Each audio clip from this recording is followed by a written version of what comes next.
Hello everyone, सभी मित्रों को मेरा नमस्ते और जय श्री राम। मित्रों, आज के इस वीडियो में हम बीएड की ईपीसी डायरी फर्स्ट के बारे में चर्चा करेंगे। ईपीसी की जो 3 डायरियाँ उनमें से पहली डायरी होती है उसके बारे में चर्चा करेंगे और ये आपका तीसरा पार्ट है।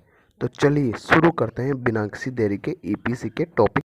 ईपीसी में जो आज का जो अपना टॉपिक है वो है ऐतिहासिक कार्य। तो ऐसे ऐतिहासिक कार्यों के ऊपर ईपीसी के ऊपर आपको जो फाइल बनानी है उसमें ऐतिहासिक कार्य में जो आज का जो अपना पहला टॉपिक है वो है कुंभलगढ़ दुर्ग। तो कुंभलगढ़ दुर्ग के बारे में आपको लिखना है। तो सबसे पहले आपको हेडिंग डाल लेनी है प्रस्तावना। तो प्रस्तावना के अंदर आपको जो चीज़ लिखनी है वो है कुंभलगढ़ दुर्ग राजस्थान का ही नहीं बल्कि भारत में सभी दुर्गों में से विशेष स्थान रखता है। कुंभलगढ़ किला मेवाड़ के प्रसिद्ध किलों में से एक है जो कि अरावली पर्वतमाला पर स्थित है। ये किला भारत के पश्चिम में राजस्थान के राजसमंद जिले में स्थित है। ये किला उदयपुर से 90 किलोमीटर की दूरी वह समुद्र तल से 1914 मीटर ऊंचा है। ये दुर्ग मेवाड़ के परास्पीम कुंभा की सूझबूझ व प्रतिमा का अनुरूप स्मारक है।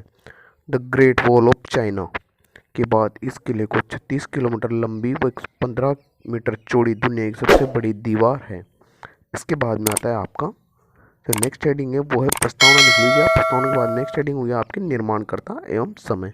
इस दुर्ग का निर्माण सम्राट अशोक के द्वितीय पुत्र संपत्ति के बनाए हुए अवशेषों पर 1443 ईस्वी में शुरू होकर 15 वर्षों के बाद 1448 में निर्माण कार्य पूरा हुआ। दुर्ग का निर्माण महाराणा कुंभा के द्वारा करवाया गया। दुर्ग का निर्माण पूर्ण होने पर कुंभा ने ऐसे सिक्के चलवाए जिन पर दुर्ग का चित्र व नाम अंकित था। इसके बाद आता है किले का जो इतिहास है। तो इतिहास में लिखेंगे इस किले का नाम प्राचीन नाम महेंद्रपुर था। इतिहास साहिब हकीम ने इसे माहौर नाम दिया।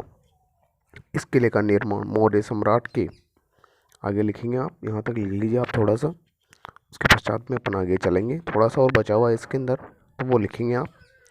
इस किले का जो निर्माण है वो मौर्य सम्राट के राजा संपत्ति की 6वीं शताब्दी में किया था। राणा कुंभा का मेवाड़ साम्राज्य रणथंभौर से ग्वालियर तक फैला हुआ था, जिसमें मध्य प्रदेश का कुछ भाग व राजस्थान भी शामिल है। इस दुर्ग में 350 से ज़्यादा मंदिर है, जिसमें से कई प्राचीन जैन मंदिर है तथा बाकी हिंदू मंदिर है।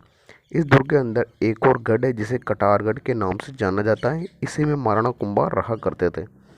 महाराणा कुंभा के अधिराज्य में 84 किले थे, जिसमें से 32 किलों की डिज़ाइन उन्होंने स्वयं तैयार की थी।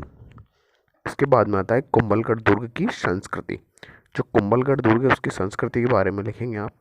राजस्थान पर्यटक विभाग महाराणा कुंभा की याद में 3 दिन का विशाल महोत्सव आयोजन करता है। राजपूतानों की शान के नाम से मशहूर कुंभलगढ़ किला सैकड़ों किलोमीटर तक दिखाई देता है। इस किले का मुख्य द्वार रामपोल के नाम से जाना जाता है। यह गढ़ 7 विशाल द्वारों से सुरक्षित है। इस गढ़ के शीर्ष भाग पर बादल महल स्थित है और सबसे ऊपरी भाग पर कुंभ महल स्थित है। पृथ्वीराज और महाराणा प्रताप की, तो यहाँ तक लिख लीजिए आप। इस दुर्ग की अजय रहने की विशेषता इस दुर्ग की दीवारें हैं जो कि विश्व की सर्वोत्तम दीवारें। तो आपका एक टॉपिक यहीं पे ख़त्म होता है। इसके बाद ऐतिहासिक कार्य के अंदर दूसरा टॉपिक है हल्दी घाटी। तो हल्दी घाटी में लिखेंगे आप प्रस्तावना।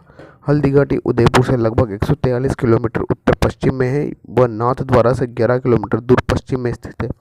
यह वह स्थान है जहाँ पर महाराणा प्रताप ने अपनी जन्मभूमि की रक्षा के लिए असंख्य युद्ध लड़े और अपने शौर्य का प्रदर्शन किया। यही स्थान मेवाड़ में रक्त तलाई के नाम से जाना जाता है। इसके बाद हेडिंग डालेंगे आप हल्दी घाटी युद्ध। 18 जून 1573 में महाराणा प्रताप को मुगल शासक के अकबर के सेनापति मान सिंह से युद्ध लड़ा गया। युद्ध का जो कारण था वो लिखिए आप। महाराणा प्रताप एक स्वतंत्रता प्रिय वीर सेनानी थे। वे किसी भी परिस्थिति में अपनी मातृभूमि और स्वयं को, यहाँ तक लिख लीजिए, आगे लिखेंगे आप, स्वयं को मुगलों के अधीन नहीं देख सकते थे, जबकि अकबर चाहता था कि महाराणा प्रताप अधीनता स्वीकार करे।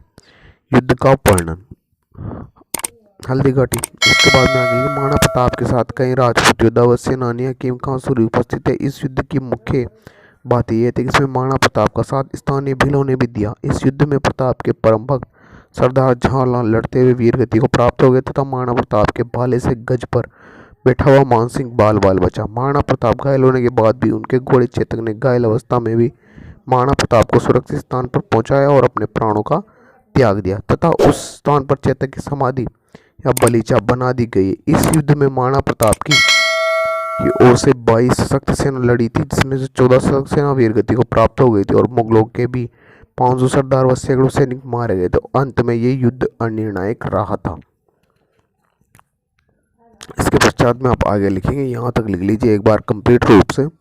उसके पश्चात अपन आगे लिखेंगे, इसका निष्कर्ष आता है वो निष्कर्ष लिख लीजिए आप एक बार। हल्दीघाटी राजपूतान की वह पावन भूमि है जिस पर महाराणा प्रताप जैसे कई स्वाभिमानी भक्त वीरों ने अपने प्राण अपनी मातृभूमि की रक्षा के लिए समर्पित कर दिए। आज भी हल्दीघाटी का इतिहास वीरता और राष्ट्रभक्ति के भाव को हमारी रगों में भर भर देता। मित्रों, ईपीसी फाइल जो फर्स्ट है उसका जो ऐतिहासिक कार्य वाला टॉपिक है वो यहीं पर पूर्ण होता है। इसके आगे वाले टॉपिक्स ईपीसी फाइल के अपन आगे वाले वीडियो में देखेंगे। मित्रों, अगर आपको वीडियो अच्छा लगा हो तो प्लीज़ वीडियो को लाइक करें, शेयर करें और चैनल को सब्सक्राइब कर लें और जो घंटे वाला आइकन है उसको ऑन कर लें। मित्रों, अगर आपको किसी भी वीडियो से या किसी कोई भी अगर पढ़ाई संबंधित आपकी समस्या उत्पन्न हो रही है तो प्लीज़ हमारे कमेंट बॉक्स में कमेंट करें ताकि आपकी समस्या का समाधान किया जा सके। Thanks for watching.